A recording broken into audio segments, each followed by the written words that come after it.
This was one of the toughest tickets for Louisville football in a long time. And considering the driving rain and the fact that we still see headlights and traffic waiting to come in, I am amazed at the number of people that are here tonight. And they are loud.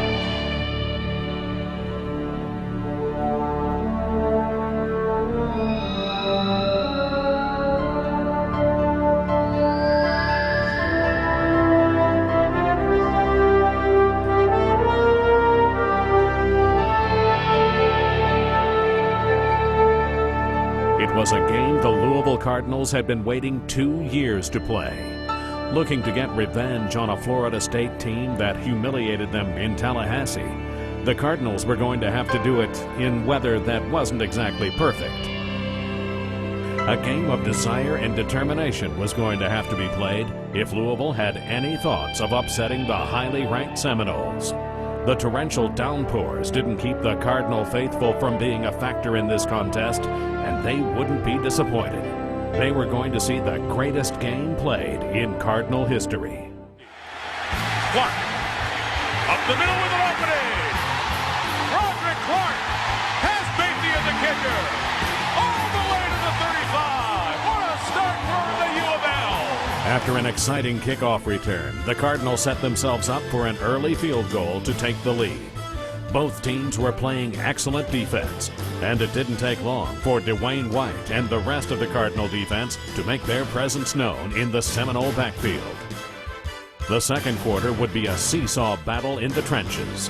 Nate Smith would add another field goal in the latter parts of the second quarter to close in on the lead.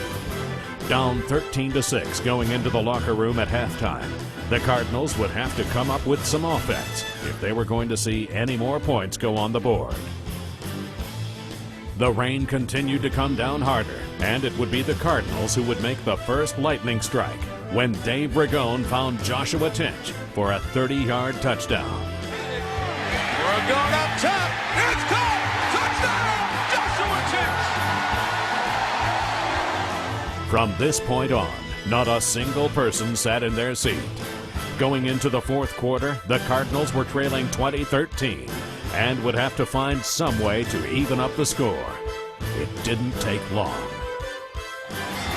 From the one, Ragone rolling, throwing, touchdown, Dorsey!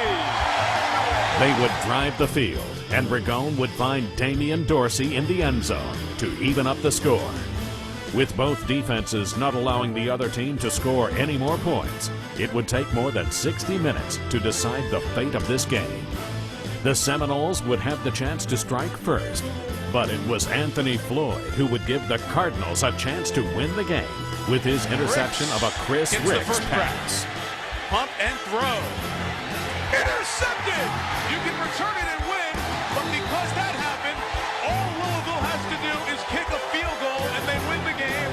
Anthony Floyd made the interception.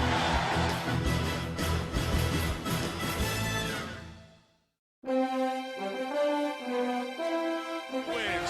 Here's Henry Miller! Henry Miller! Louisville wins!